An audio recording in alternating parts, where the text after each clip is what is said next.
Hi everybody, welcome back to these Leeds Trinity support sessions.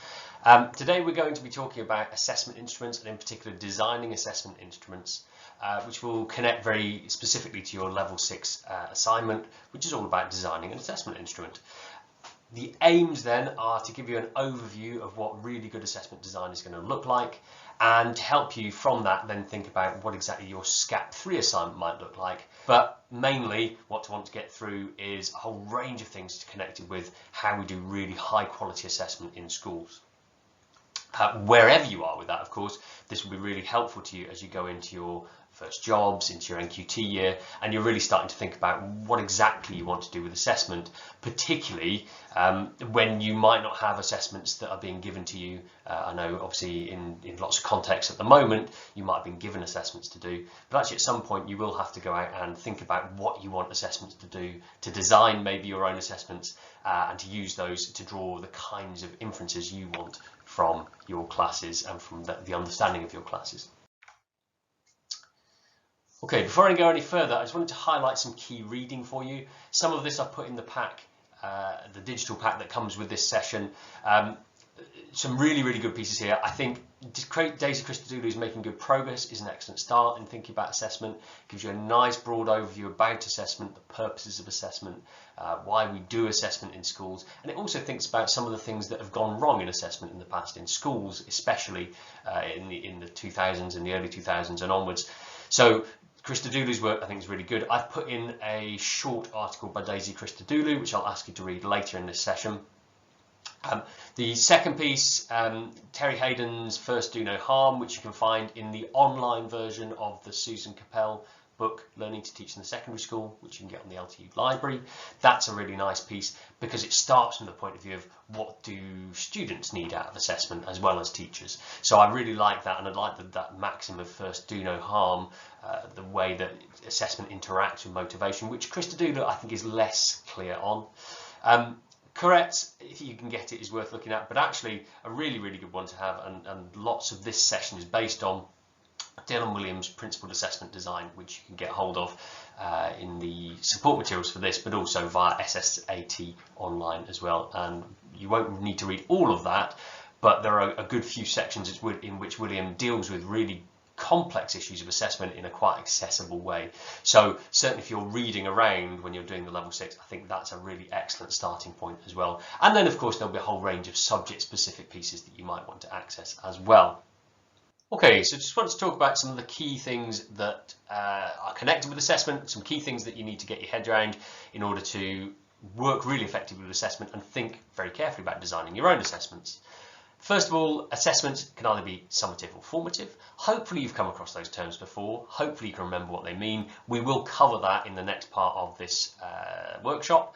But again, we need to know really clearly what we're trying to do with an assessment, its purpose, whether that is summative or formative, in order to use it effectively. Secondly, and really crucially, all assessment instruments seek to help us draw inferences about students' abilities, understanding or attainment.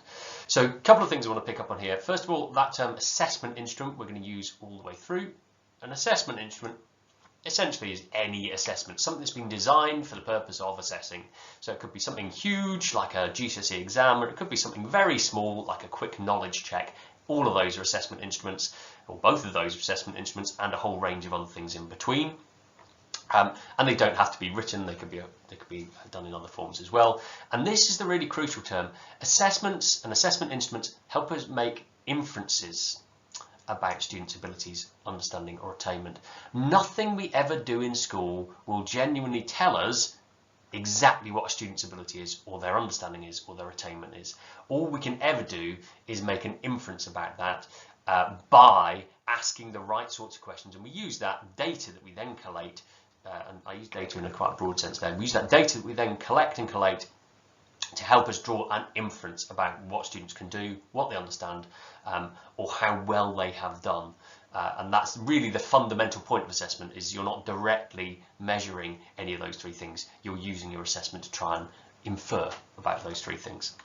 In order to do that, we need to therefore really carefully think about our assessments. We need to design them carefully, and we need to check that they actually function as we want them to, which is sometimes easier said than done. Right, so we're going to start with thinking about summative assessments, and then we'll go on to think about formative assessments. This is the bit where I'd like you to do a little bit of thinking before you carry on. So a couple of questions here. What do we actually mean by a summative assessment? Can you define it? What do we mean? What is a summative assessment? And what are the purposes of a summative assessment? What do we use them for? What inferences do we hope to draw from an assessment like that? Okay, I'll let you pause it here before I continue. And if you manage to pause that effectively, hopefully there's been a gap for you to have a little think about those things. Here's what I hope you might have come up with for these. So when we're talking about a summative assessment, we're talking about an assessment that's usually done at the end of a defined period of time, and its purpose, its aim, is to give an overview, a measure of the learning that's happened within that period.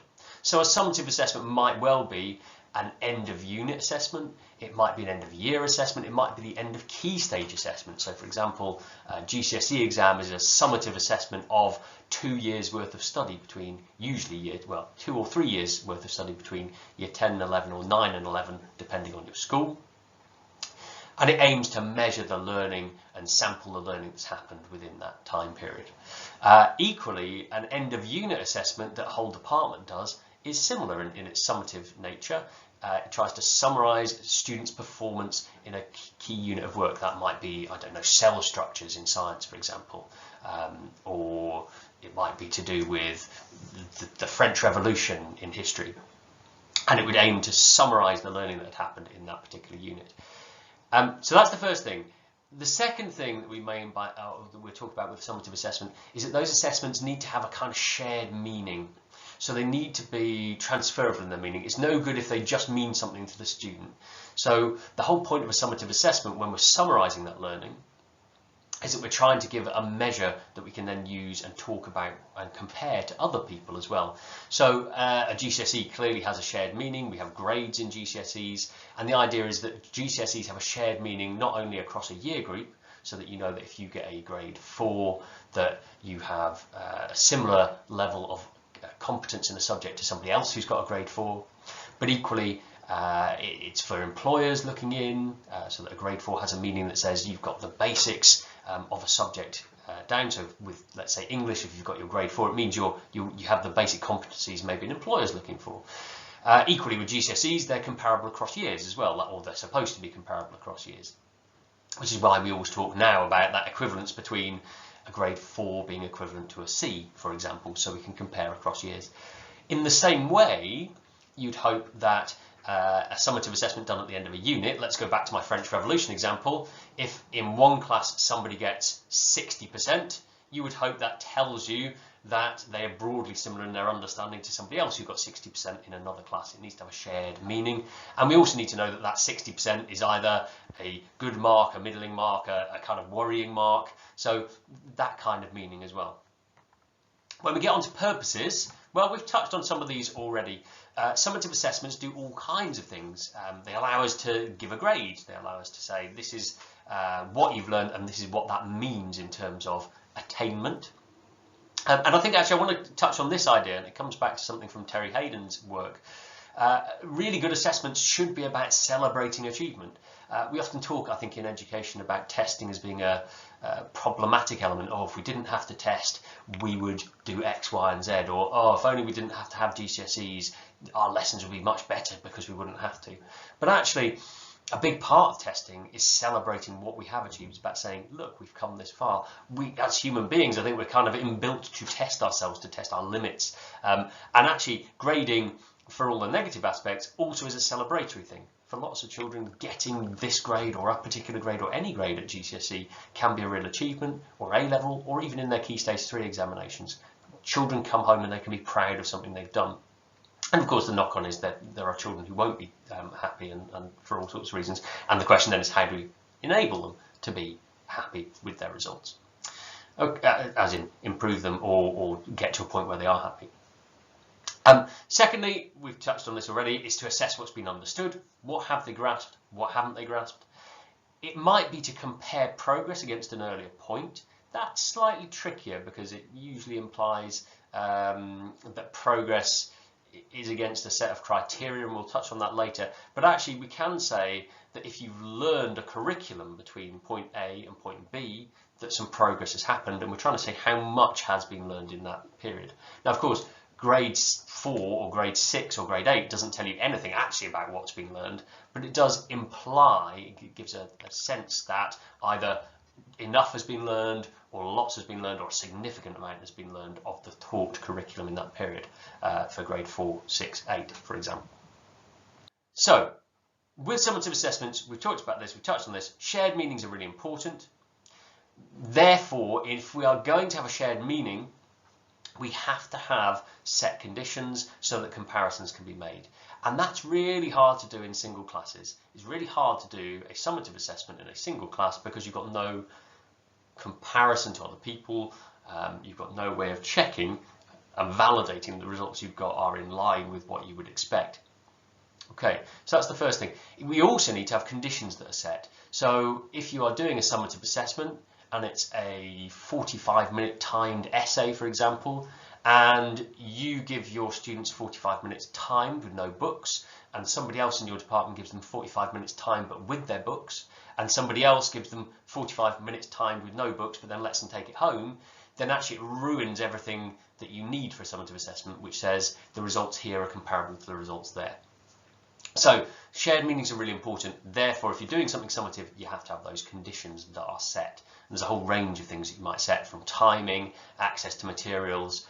You might choose to set the amounts that people need to write, the numbers of questions they have to complete. There's a whole range of things that you probably want to solidify. Secondly, we're going to touch on some key terms here. You need to be sampling broadly from the taught domain. Now, I want to go to the right-hand side here and pick up two words. I'm just going to use some highlighters. The domain, this is a lovely word to use, but it's very, very simple actually. The domain, what are we talking about with the domain? We're talking about everything that that student has been taught in the curriculum that they're being tested on. So when we do a GCSE assessment, we are theoretically, let's say we're doing a GCSE assessment in science, we are theoretically testing everything that they were taught between, let's just go a standard school here, between year 10 and the end of year 11, the start of year 10 and the end of year 11. That's the domain. Everything they were taught within that time period is the domain that we are testing. In the same way in history, if you've covered 5 units and you've covered you know, Elizabethan England, you've covered Nazi Germany, you've covered the American West, of course, you've covered a thematic study on medicine, and you've covered the site study on Fountains Abbey, say, then the domain is all of those units and everything that was supposed to have been covered within that. And to some extent, that domain is also set down by the exam board because their specifications will say what needs to go in there. But it's equally true of Key Stage 3. So if we are thinking about a summative assessment to test students on their Year 7, an end of year 7 test in maths, then the domain would be everything they had been taught during Year 7 in their maths. So that's the domain. Because tests cannot test the whole domain, if you wanted to test the entirety of everything you taught students over the course of a year, your test would take a year. So we have to sample, we have to pick into that, we have to select things that we are going to test out of that broader domain. And the idea is, when you do that, we are doing this process called sampling. So we get a sample that we pick out of that broader domain to test. And the key with a good summative assessment is the sampling needs to reflect the wider domain. So if we are going to do a Year 7 test, and we're going to do that, I'm just going to go back to history for a minute just because it's my subject, but if we're doing a history test on Year 7, and in Year 7 they've covered the Battle of Hastings, and they've covered life in medieval England, and they've covered the Reformation, and your test only then covers the Reformation, then it's not sampling appropriately from that domain. So when we say they've done really well on that, therefore they've learned their Year 7 content really well, they've done as well as they should have done, it wouldn't be accurate because it's not sampled from the other 2 major units we taught. And obviously that's a very broad, very gross example, but actually it's a really important example which applies then at the finer level. So when we're thinking about sampling, we have to think about what's important to sample and how much of it do we need to sample. So how much of the niche content do you cover? How much gets left behind? Now, in some subjects, like maths, because you ask usually an awful lot of short questions, you do get bigger marks questions, but it's less common. Because you ask an awful lot of short questions, you can sample really broadly from the domain you've taught. You can ask a couple of mark questions on some things to do with addition, multiplication, division, etc. You might ask a couple of questions on some things to do with graphing. You might ask some questions on algebra. And a typical mathematics exam might have 30, 40, 50 questions on it. Now, by comparison, your standard history exam or your standard maybe English literature exam might only have 4 or 5 questions on it, but still has the same amount of content that it needs to sample. So sampling becomes more difficult in those subjects because you're trying to pick things that do multiple jobs. It's not uncommon in history, for example, and certainly in history GCSE, to have a 20-mark essay question, which forms around what's that, about a quarter of all the marks on the paper. And that single question has got to cover a really broad sample. And of course, it never gets it perfectly right in that case. And even with shorter questions, it's not going to be perfect because it's sampling. The question is the sampling good enough? And that is a key question in an assessment. It's a good thing to ponder in your level 6 assessment design, which we'll get to later. So we've looked at this. So it should have shared meanings and therefore set conditions. Broad sampling is really, really important. Thirdly, a really good summative assessment is going to create a range of responses. Now, this kind of flies in the face of everything we ever think about in terms of education, because we're usually thinking about how do we get everybody to achieve the very, very best, get them to the top. Actually, the whole point of a good summative assessment is it differentiates. It says who's doing well, it says who's in the middle, it says who's not done very well, and the whole purpose of it is to create differentiation, as in literally to pull apart and differentiate between different levels of attainment, so that we can see a range of responses. If you do a summative assessment and everybody gets 100% on it, it hasn't done its job because you don't know who's done well, who's done badly. Equally, if you do a summative assessment and everybody's kind of bunched in the middle, it hasn't done a good job of separating people out so you can see the range of knowledge, the range of understanding. So when we're thinking about summative assessments, we need to think of really good questions that enable us to see different levels of attainment within that assessment, which might involve using differentiating questions. So I'm just going to highlight that differentiating questions that are linked to a key concept that are that next step on. So in lots of tests and lots of exams, you will often see questions that start from a lower accessible level and build in their complexity, their conceptual complexity as they go up. And at some point, students struggle to access them, and that creates a differentiation.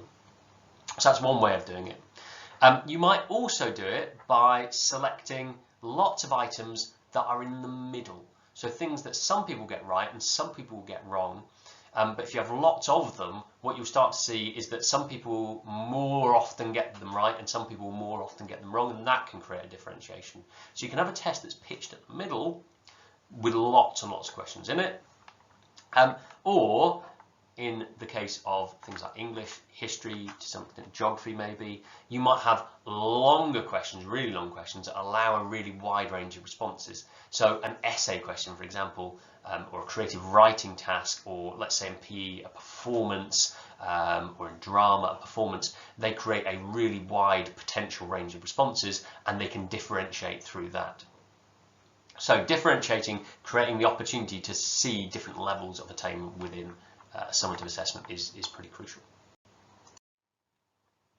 Right, that moves us on to formative assessments. So we've talked about summative, we've talked about what they're for. Formative assessments, again, a couple of questions for you to have a little think about and then pause.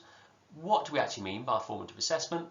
What's the purpose of a formative assessment? Is it similar or different to what we've talked about before? What claims do we hope to make in formative assessments?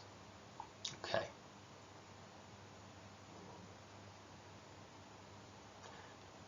Right, hopefully that's given you enough time to pause me and to have a little think about those two things. I'm just going to pull out a couple of key ideas here. Formative assessments, Well, it's in the name really. An assessment whose purpose is to shape or to form future learning. So formative, to shape or change the learning that comes afterwards. It could be anything. Often when people talk about formative assessments, they will say things like they're quick assessments, they're assessments that aren't written, they're not formal. Actually, a formative assessment could be very formal. It could still be a test where you sit down and you write something extended for an hour. But it could also be the other end. It could be much, much shorter. It could be the kind of the puzzled look that students give you when you explain something. That's a kind of very light touch formative assessment. Just for reference, you can't do puzzled look for your level 6 assignment. I'll just put that in there now. But it could be almost anything, a formative assessment. As long as the purpose is to form or shape future learning for those students who are taking that assessment. Now, the key difference here with the summative assessment is because a formative assessment's purpose is to shape the future learning of a pupil, the result actually only needs to be meaningful to that pupil, because we're not trying to do anything else with it. We're not trying to talk about our own achievement as a teacher. We're not trying to talk about whether that pupil's done well compared to other pupils. We're just trying to say what do or don't they understand and what do they need to move them on in their learning. What's the next step going to be?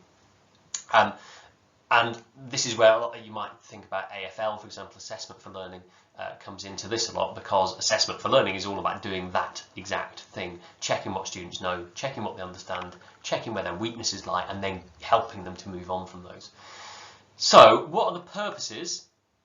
Well, quite obviously, actually, identifying gaps in student learning, finding out what they don't know, and sometimes what they don't know, and directing students to action to make things, to close that gap or to narrow that gap that you've identified. Secondly, to identify some issues in applying knowledge that they might have. So they might have the knowledge, but they can't necessarily apply the knowledge to other tasks. And therefore, you might find ways to identify that problem and suggest next steps to move students on. So again, that goes back to AFL type stuff. I think Dylan William very famously now has said he wishes he called assessment for learning responsive teaching instead, because the whole point of it is not the assessment that's really important, it's the response that you make off the back of it that's important. Right, so let's look at these formative assessments in a little bit more depth. So formative assessments, as we've touched on already, are much less concerned with shared meaning. Summative assessments were all about creating a shared meaning. Formative assessments, much less so. What we want to do is say, what do we do next? So if we're going to do that, a formative assessment doesn't necessarily have to be a whole task. Quite often what we can do, and Daisy Christodoulou is really good on this, is we can break down a complex skill into its component parts so that we can identify where the specific problem is arising. Now, at the moment, there's a lot of focus on knowledge checking, and this is a good example of this, because what you might have done, say 10 years ago, is you might have done an assessment, you might have done an essay style assessment, student hadn't done very well, and you wouldn't be sure whether they hadn't done very well because their essay technique wasn't very good, whether their structuring wasn't very good, whether their knowledge wasn't very good. You wouldn't have been able to unpick those different things. So knowledge testing, which is very vogue now, is basically one form of breaking down something complex. It's about saying, well, let's just check the knowledge is secure regularly so we can find any gaps in the knowledge. But actually, it could be a whole range of things beyond just facts that we are checking. So we might, for example, check that students are able to use punctuation correctly as part of improving their ability to write overall. We might check that they're able to make clear links between points, for example, as a way of checking things are okay. So there's a whole range of things we could break down and say, well, let's get this into smaller and smaller parts. If we were doing some algebra in maths, for example, some of our early checking might just be to establish that their addition, multiplication, and so on are functioning correctly in year 7, for example, rather than assuming that if it's going wrong, it's the problem of the algebra. It might be the problem of the more fundamental building blocks. It could sample much more narrowly from the domain. We talked before about summative assessments needing to try and sample broadly from the whole domain. With a formative assessment, because we're trying to pinpoint something that students either do or don't understand and therefore take action, we could sample really narrowly from the domain. We could just take a very tiny bit and check that their knowledge on that is really secure. And we could include questions that everybody gets right or everybody gets wrong. So again, we talked about summative assessments needing to create this hierarchy, this differentiation between students. If we set a question in a formative assessment and everybody gets it right, actually that's a good thing. It tells us that everybody has grasped that piece of knowledge. And if most people get something wrong, that's also a good thing. It tells us people aren't grasping that piece of knowledge or that concept. So we can think about questions that are designed for everybody to get right, to ensure the basics are there, and designed to really challenge and see whether people are getting to a higher level, and everybody will probably get wrong. So we can do those things because the aim is to say, let's find out where the problems are lying, and therefore we can start thinking about next steps. Can assessments be both formative and summative? Well, Black and William, who wrote Inside the Black Box, which is the book which underpins a lot of the work that we do today about assessment for learning, well, they argue that assessment should be seen not just as formative and summative, black and white, but as existing on a continuum. In schools, we almost never do something for a purely summative purpose. The only real summative examinations that we do in schools are A-levels, GCSEs, maybe end of year exams, because they're results that come out and they're never really revisited. And actually, you might even argue that in Key Stage 3 examinations, those are revisited, in fact. So lots of the time in schools, we are doing something that maybe has both functions of formative and summative assessment, but there is a tension once we start doing those two things, because the purpose we set out to do with a formative assessment and a summative assessment are very, very different. Again, as we've talked about already, formative assessments seek to identify gaps and fill them. Summative assessments seek to stratify attainment and create comparability. So if we try and do something that is too much down the middle, we might find it does neither job very well. Okay, let's return to that question then. Can a GCSE paper be both formative and summative? Well, yes, but with major caveats. Daisy Christodoulou argues that basically because GCSE questions and GCSE papers have been designed with an entirely summative purpose in mind, their aim is to differentiate between students, their formative uses are actually quite limited because they don't narrow down and they don't focus in enough to allow teachers to identify problems and suggest solutions. And those limits, she says, are to do with their validity and their reliability. Which we will get onto shortly. So if we do a GCSE question, and let's come back to my essay question, if we do a GCSE essay question and somebody gets 10 out of 20 marks when they're trying to explain why Hitler came to power, that information might well be usable to create a summative comparison and compare to other students who sat that same exam. So how well did other students do on that same exam? Is 5 out of 10 a sort of average mark? Is it a good mark? Is it a poor mark? We'd be able to do that with it. But it wouldn't necessarily tell us why that person got that mark. So it wouldn't be able to tell us whether that's to do with a lack of knowledge, whether it's to do with the structure of the essay, and therefore it wouldn't actually help particularly in setting next steps. And this is a problem that lots of schools and lots of teachers run into all the time, is when you use a GCSE assessment question, you actually have to do quite a lot of work to establish the next steps for a student. So its summative purposes are okay, but its formative purposes are much more limited.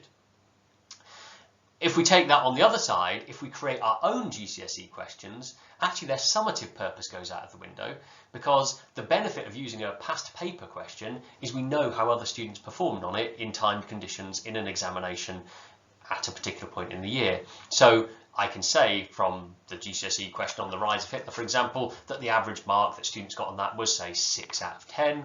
Most students got between 4 and 7, and therefore if you got over 7, you'd know that you're doing pretty well, and if you got under 4, you'd know you were doing, or your student was doing pretty badly. But if you've made up your own question in the style of a GCSE one, then it's untested, and therefore it's not actually a reliable measure of how other students might have performed on it. So you might say, yes, the grade boundaries are this, but there's no way of knowing how other students would have performed, and therefore there are problems with using that for a summative purpose. So can a GCSE question be both formative and summative? A little bit, but it actually doesn't do the job as well as other tools might.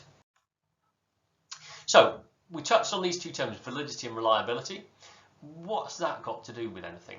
Well, let's start out by having a think about what we mean by those, why they matter, and what the relationship is between them. So once again, what I'd like you to do is have a little think. You might like just to jot down on a piece of paper, validity, reliability. What do you understand by those two terms? What do you understand by those two terms when connected with assessment?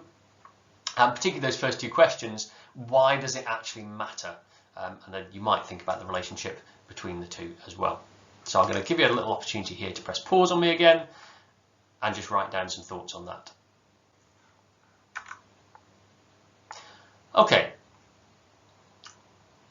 One thing I will add here at this point then is that judgments on validity, really importantly, are not about the test. A judgment on validity is a judgment about the inferences we're trying to draw. So I quite like this. Judgments on validity are not of the test itself. A test is not inherently valid or invalid. We can't design a test that's inherently valid or invalid. What we are interested in is whether the inferences we draw from that test are valid for the purpose we want to use them for. Whether that's formative, summative, knowledge, skills, all of the above. So this idea, and again, historians, you might latch onto this, sources are never entirely valid or invalid. It depends what you want to use them for. A single test is going to be more or less valid for different things we want to know from it.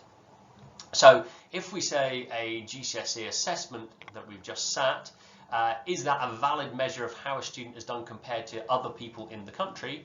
Yes, if they've sat their GCSE assessment and other people have sat the same assessment and everybody's been marked and the marking's gone well, we could probably say it's a fairly valid assessment of how well they compare to other students in their year group. Is it a valid assessment of their knowledge of, say, the rise of the Nazis? Well, probably less so, because it depends what was tested about the rise of the Nazis on that paper. It might have been a very small amount, it might have been a lot, or it might have been very, very little. So again, it depends what inference we want to draw from that assessment. So if we take validity as a focus, Koretz and William both argue that validity is the absolutely central concept of assessment, more important than reliability in schools. So we need to think about validity first and foremost. I'm going to take this quote from William because I think it's a really good one actually, and it's a useful way to think about this. We're hardly ever interested in how well a student did on a particular assessment. We're not actually that interested. We're interested in what we can say from the evidence about what a student can do in other situations, at other times, and in other contexts. Once the test is done, it's dusted, it's over. Some conclusions are warranted on that basis, others are not. Establishing which conclusions are warranted and which are not is called validation. So this idea, as it says on the right hand side, most employers actually, if you look at your GCSEs, don't care which questions you got right and wrong on your maths exam or what mark you got on your English assignment for the different essay questions. What they do care is what the grade tells them about your ability to function in their office environment, for example. Can you do the basic maths they want? Can you do the basic literacy things they want? And this is often where the tensions arise, because employers think GCSE maths and English tells you one thing, and in fact it probably doesn't give you that in reality, because, well, for starters, grammar is not a major part of English exams at GCSE, but it is a major part of what employers tend to look for. So, are they valid inferences to draw? Well, that's the question that we need to ask all the time. And the same way, if we're saying this student has got this mark on the assignment I've just set, is it a valid inference then to say whatever we say on the back of that? So we might be saying, well, I'm going to do this GCSE assessment in my science. We're going to test students on their knowledge of chemical bonding, let's say, or ionic bonding. They've got 7 out of 10. I'm going to say that's a grade 6 at GCSE. Is it valid to say that the grade 6 on here is comparable to what they would get at the GCSE at the end of the year? Well, probably not actually, because it's a big stretch to go from a single small test to a really big end of year, end of key stage test at the end of GCSE, which is done in different conditions. So there are issues of validity that we might talk about there. Okay, so your number one question when you're thinking about designing assessments is, well, what inferences do I actually want to draw? Am I trying to predict how they're going to do at GCSE? Am I going to try and say how they will do next year? Or is my aim much, much smaller? Am I trying to draw inferences about what they know now and therefore where their gaps lie? And if you've got that much narrower set of inferences, with the kinds of assessment you're going to design, you'll probably find it easier to draw more valid inferences from it. So if you know that you want to establish whether or not students understand how rivers are formed or how glaciation happens, then you can design questions that specifically aim to draw those inferences from the students that you're testing. Okay, so other things connected with validity, we could talk about content validity. So content validity is the extent to which, we talked about this earlier, the sample of the test represents the wider domain. So that content base, does it sample appropriately from the domain? Secondly, we might think about whether or not it draws and links appropriately to the aims of the subject. So all subjects have aims, all subjects have philosophies that underpin them. If we divorce a subject and it's testing too much from the purpose of a subject, are we still doing the same thing? So for instance, is it valid to only test PE, for example, in the classroom and never do anything practical? Well, probably not. So we could test content, you could test the tactics, you could test students on their knowledge of tactics, you could test them on their knowledge of a whole range of things in PE in the classroom, in an exam, but would it be a valid measure? Well, probably not, because it doesn't fit with the whole aim of PE, which is actually to be out doing some of the things that you're theorising about as well. And as we said, the two examples I've given below, an assessment which samples a very skewed portion of the domain would have low validity if you want to know how they knew the domain as a whole. So again, this is why the use of GCSE grading is often not a great idea with students. So if we say, I've done an assessment with you, and therefore on the basis of having done this one assessment on, let's say, medicine through time, on Roman medicine, you've managed to gain a grade 6. You can't then extrapolate from that they're going to get a grade 6 in their unit on Nazi Germany, because it's an entirely different topic area. You can't draw that across in any clear-cut way. So it's not if our inference was how well will they do at GCSE overall, then we can't say that's a valid inference. If we want to draw the inference how well do they know about Roman medicine, then we might be able to make a more valid inference from there. And we talked about this one already. An assessment which bears little relation to the subject may have low validity for judging how well the students understand that subject. So, for example, if you turn your creative writing into a multiple choice assessment, which of these lines should come next? I'm not sure that would be a valid assessment of creative writing. Okay, so here's a little example to get you thinking about this. This, in the yellow box at the top here, is an example of an assessment. In this case, it's all about the making of America, 1789 to 1900. It's to be done with year 10 students, and it's an exam question which is going to be done for 30 minutes in silence with no books. And the question is this: the building of railroads across the plains was the main reason for the destruction of Plains Indian culture after 1877. How far do you agree? And the marking for this is 15 marks and 3 for spelling, punctuation and grammar. So, if I was to set students in a history class that assessment, the question is, what inferences could I draw from that assessment, and how valid would those inferences be? So I'm just going to take one as an example here. If I have a look at F, one inference I could try and draw from this is the student's likely final GCSE grade. Well, straight away I can say that I've set them one question on one small topic. So you notice that unit, the Making of America, 1789 to 1900, this actually only covers post-1877. So it's only a tiny proportion of the domain that's being sampled. It's only a tiny proportion of the content that's being sampled. And actually in GCSE history, for reference if you want it, there are another 4 units you'd have to do. So if they were to get a really good grade on this, it probably wouldn't be a very good representation of their, a very good predictor of their likely final GCSE grade. So even if they did grade 8, grade 9 on this, and they did amazingly well, it would only ever be a very light predictor of their final GCSE grade, because they would still need to absorb and develop a range of knowledge in other topic areas, and on this particular topic area, the Making of America as well. Okay, so what I would like you to do is have a think about those potential inferences A to E and think about how well this particular question, if I did it with students, how well or how valid those inferences might be if I wanted to draw them.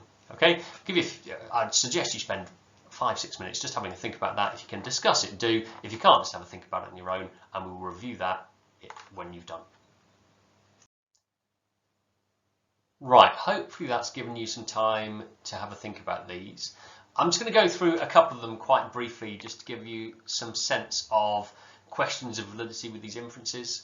So if we take this first one, if we wanted to draw an inference about the student's knowledge of the impact of railroad construction on Indian culture, well, the question is all about the building of railroads across the plains.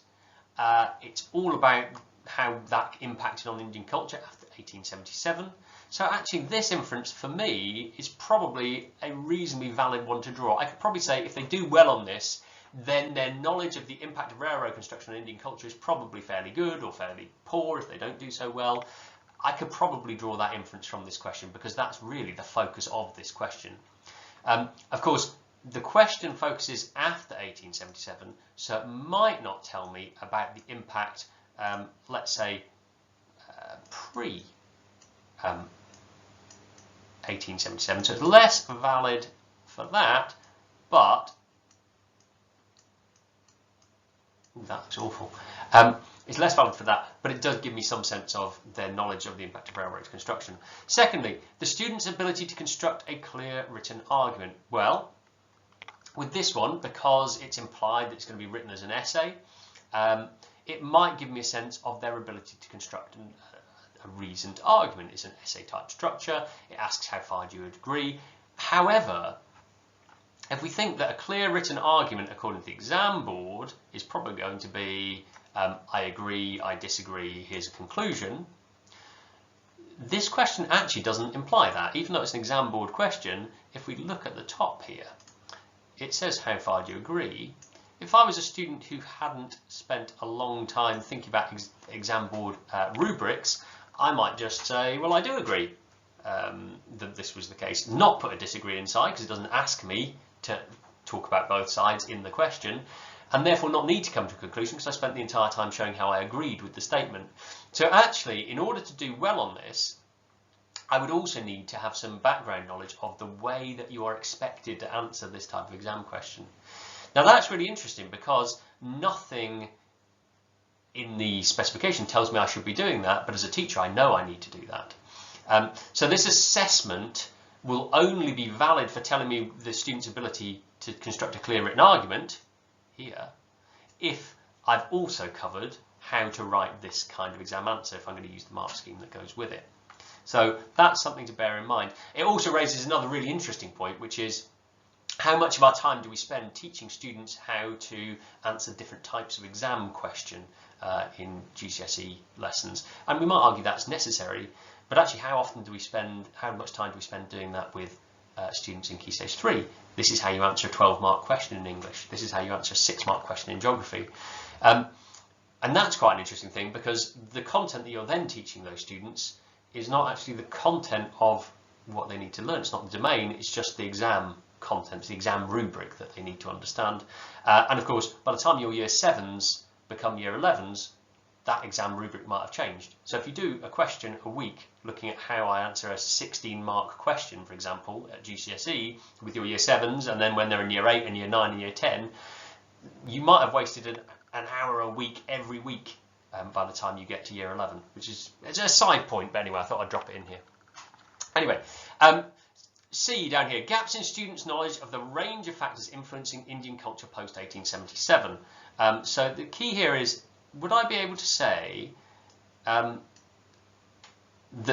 would I be able to draw an inference about how well students understood the whole range of factors that affected Indian culture? And the answer is, partially, I'd be able to say that they understood the impact of the railroads, but nothing in this question demands that they talk about other factors. It's implied that they might, but nothing demands it. So again, it could be that they don't know them, but it could be they just haven't talked about them because the question doesn't directly ask for them, and that comes back to that exam rubric point. 4.3, the student's ability to use mid-level grammar correctly, semicolons, parentheses, and so on and so forth.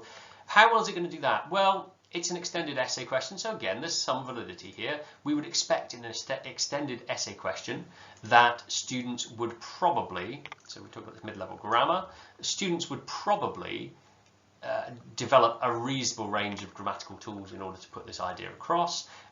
It's an extended answer. There are 3 grammar marks, so they know they've got to get their grammar right.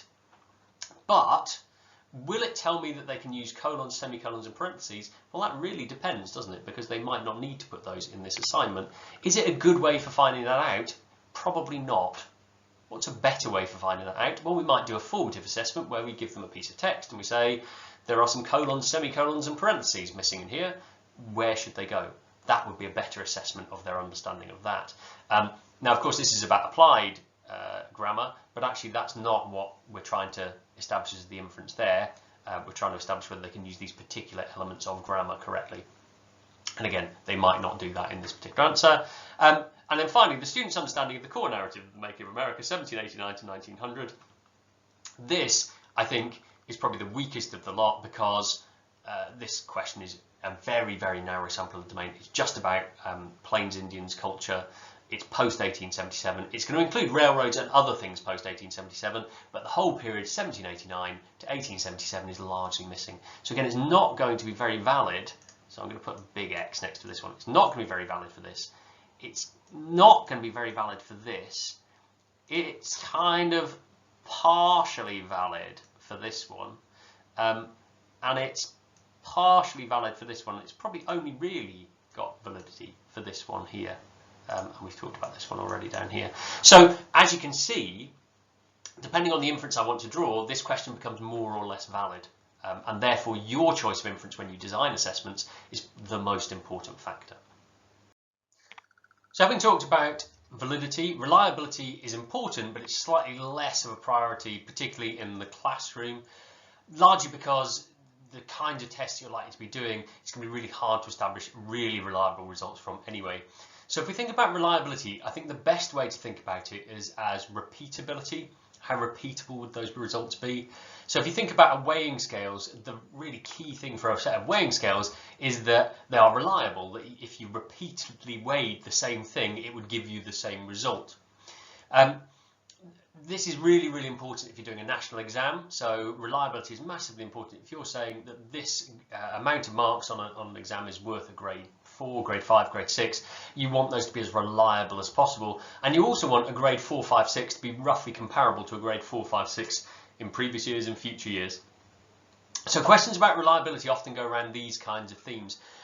If we did the same test again, would we get the same results? Now, that's a really interesting question for education because you can't do the same test again, or rather you can't do it with the same children again. So you can only ever do a test, you could repeat a test, I suppose, an end of year test with one year group and then the following year with another year group. Would you get the same results?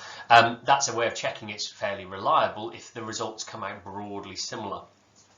But of course you can't just do a test once and check its reliability by doing the test again, because of course having done the test once, the students would know the answers to the next time, or at least have done it once.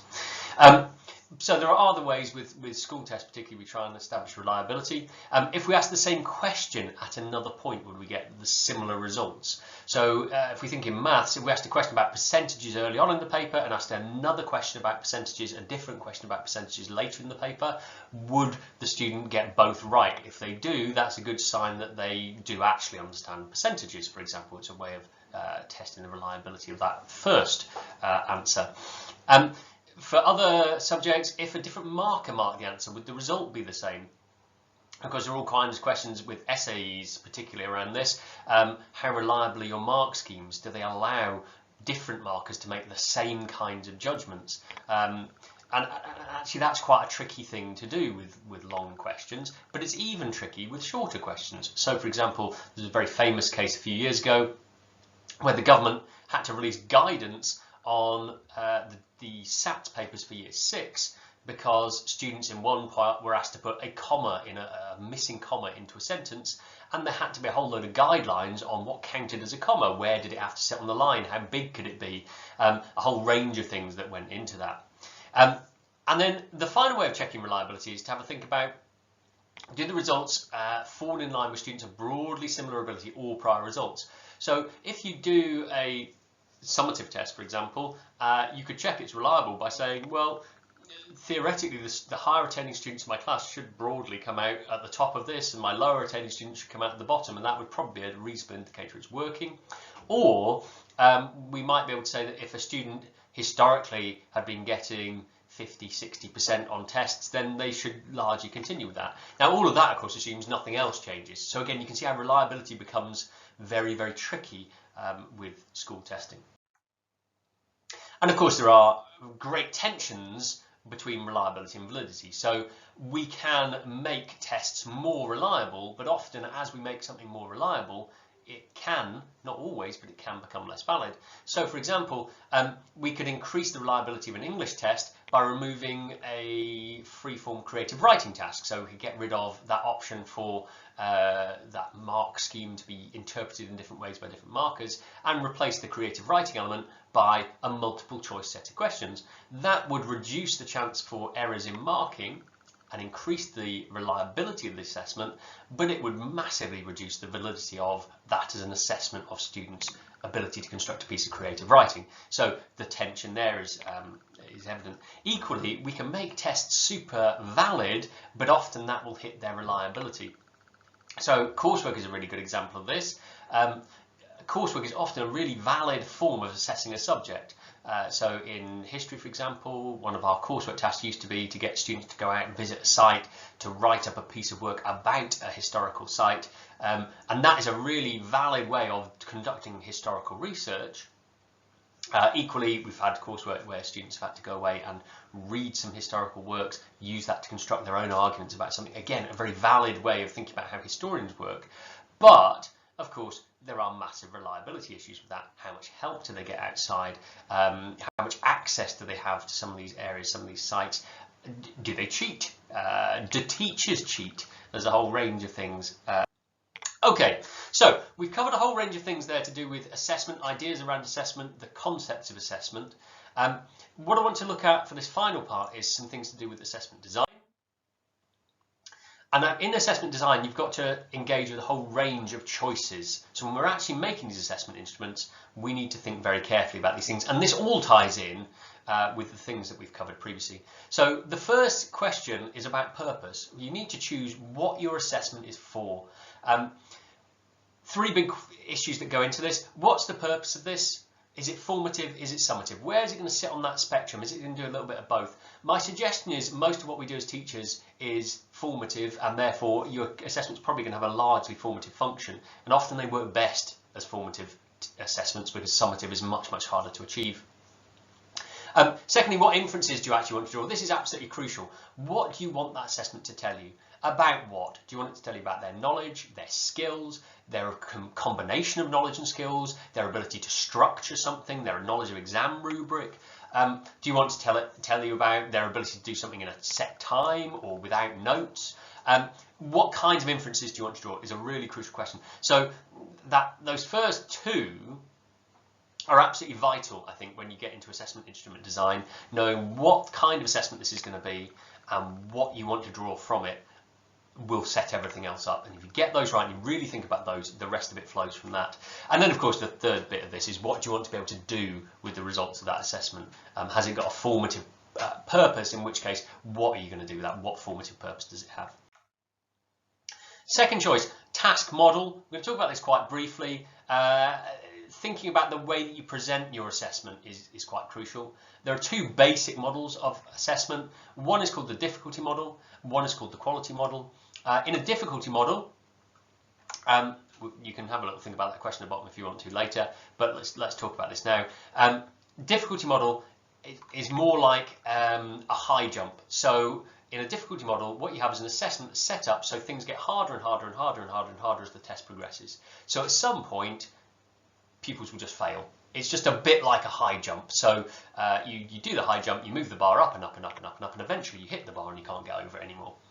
That's the difficulty model of assessment.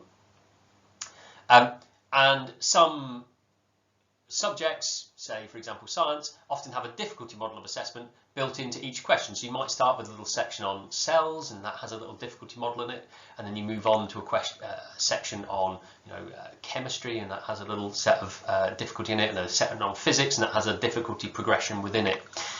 So there are a whole range of issues with difficulty models. First of all, are your questions the right questions? Are they right levels of difficulty? Because if you set something too difficult too early, you automatically cause problems, students fall out. Are they internally consistent? That's the question there. Is the sequencing correct? Is your assessment of what's more and less difficult correct? How do you know that that's the right sequence to have these in? And again, lots of subject-specific reading will help you do that.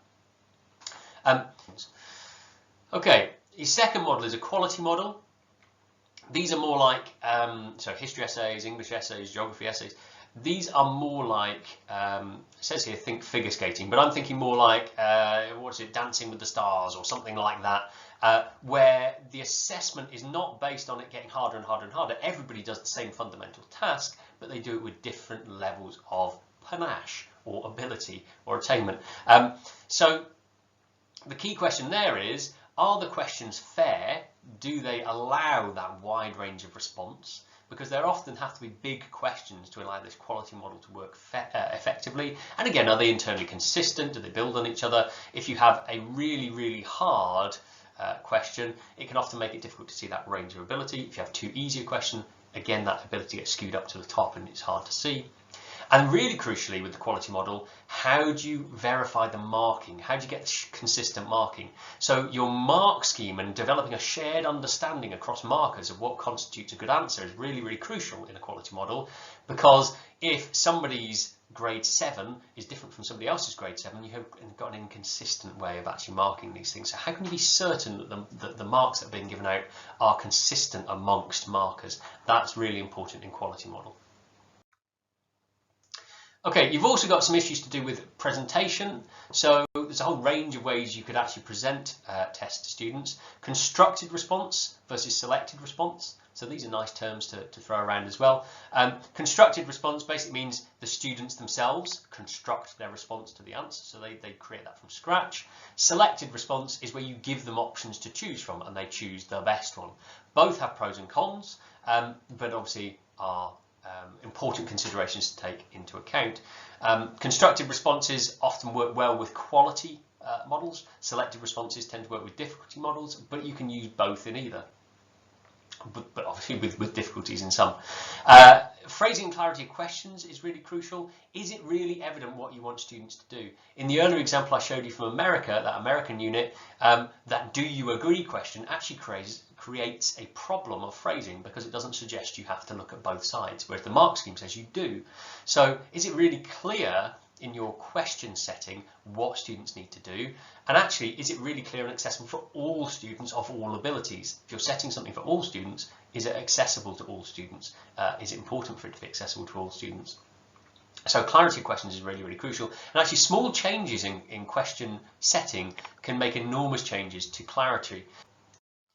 So once you've decided on your task model, your next big choice is about how you identify evidence. There's two fundamental ways of doing this. You can have a descriptor-based approach or just a straightforward right-wrong approach. Descriptor-based approaches we talked about briefly already. We think about writing up a series of descriptions of the kinds of responses students might come up with. They often go with quality-based models of assessment, and the evidence is drawn by comparing the responses students give to the descriptions that we have in front of us. Those might come from levels of response mark schemes. They might come from, this says national curriculum levels, but any kind of levelling system that you've got in place in the school. They might come from GCSE mark schemes. They might come from non-GCSE mark schemes. And the big questions with descriptor-based identifiers of evidence are, can we create a shared meaning? Can we create a set of descriptors that are so clear that it enables everybody to do the same thing? Again, actually, if you look at your level 7 assignments, your level 6 assignments, you'll see they're descriptor-based, and you can see straight away some of the problems with those. Some of the language is often a little bit loose, it's a little bit vague, it requires interpretation, and in fact, in university, a whole range of things that we do include moderation and working together to establish what the boundaries look like between each of those different grades so that we've got some consistency between what we do. Now, of course, that's much more difficult to do in an individual classroom. We also have to think about what counts as evidence in that scenario. So if we've got something in our descriptor that talks about a good knowledge for this grade, or an excellent knowledge for this grade, or a weak knowledge for this grade, what actually counts as good, weak, excellent? So words often add a whole new layer of complexity. I had a good friend of mine used to call them weasel words, these kinds of words that allowed you to do different things and say, well, I think that looks like an excellent description or excellent knowledge, or I think that's more good knowledge, and it'd be a way with coursework especially of pushing people over the line. How is evidence aggregated? So once you've got those descriptors, how does it go from being a response, a set of marks on a set of descriptors to questions? How does that turn into an overall grade? And what does that actually mean, that overall grade? That's quite hard with descriptor-based things, because quite often, again, if we're doing an essay-based subject, if you're doing this based on 5 extended answers, your final grade is basically the representation of 5 extended answers on 5 chosen topic areas, but we're making a much bigger claim about often their understanding in a whole wide range of topic areas, some of which will not have been assessed. So that's descriptor based.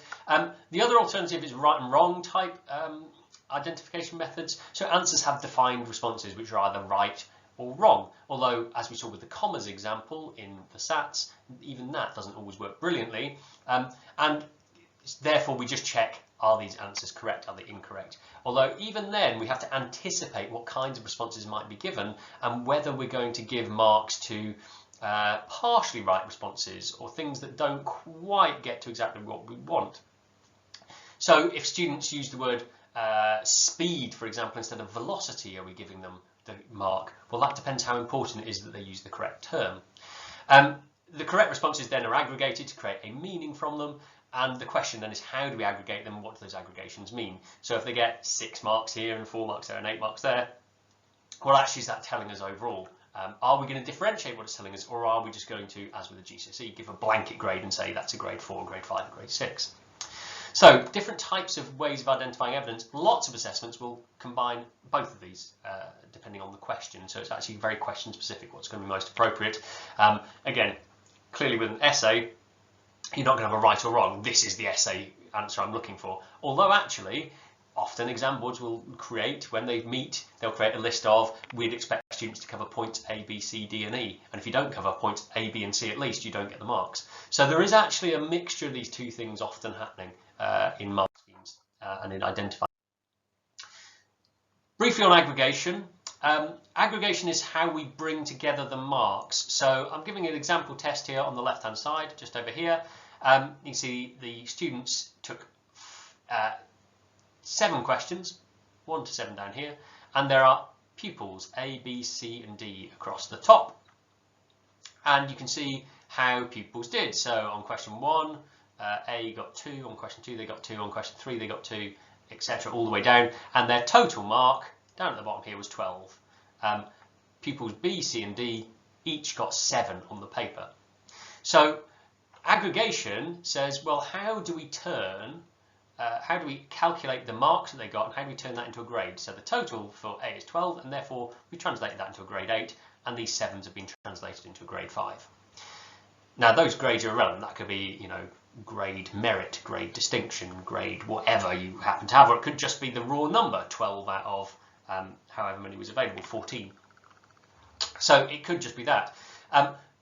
But we've got to have some method of converting the numbers, the actual results, into something meaningful for the student. Now with a formative assessment, it might not even be necessary to turn the number into a grade. It might just be necessary to know, well, which of these questions did I get right or wrong? And that's much more important than a grade in that case, because it tells me where I need to focus my attentions. As you can see, the overall gradings mask a lot of issues.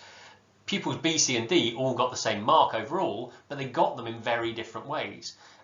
Pupil B, for example, is clearly all right on questions 4 and 1, whereas C is very weak on those first 3 questions.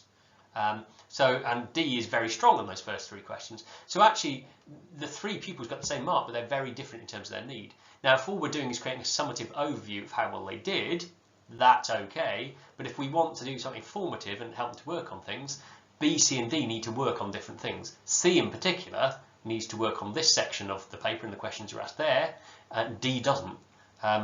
B might need to, particular question too. So actually we need to think about how we aggregate data and what the question level data might tell us. And of course, we also need to bear in mind with aggregation that because all of these are very short marks questions, up to 2 marks each, there might be some guessing that's gone involved here, particularly if it's multiple choice. You can design really good multiple choice questions, but with any multiple choice, it's always possible to guess and get a correct answer. The challenge with good multiple choice is making that eventuality rarer. Multiple choice can be used really, really well if you think carefully about it. And of course, the aggregation doesn't necessarily tell us anything about how to improve. So if we take, for example, these marks here, yes, they might reveal something to us as a teacher if we knew what the test was, but for a pupil, it doesn't necessarily say what the next step is. So if question 1 is maybe on a maths paper, and this is all about algebra, and this is about balancing algebraic equations maybe, or I don't know, maybe even solving quadratic equations or something like that, the teacher's job then is to interpret what does C need to do to close the gaps that are the 3 zeros there, and then find out how do we intervene at that point. And of course, there will be similar points for lots of pupils. So lots of pupils, if we look down here, didn't do very well on question 6, but C did. So we might find that there's something that C is understanding that these other 3 are not. And again, we might set interventions, or we might set tasks, or we might set next steps. So to revisit, we've talked about 4 elements here of really good assessment design. If you go to the Dylan William resource, which is linked in the description of this video, you will find that he talks about these things in much more depth if you want to go back to it. And I would really suggest going back to the way that Dylan William talks about these things as well. He talks about the importance of task design, of task presentation, of evidence identification, and that final bit we talked about there, which is evidence accumulation, how we come up with something meaningful from the end of it, what we're communicating to students. Do go back and have a look at those. These are the 4 things that if you're thinking about them will really underpin the work that you need to do for your level 6.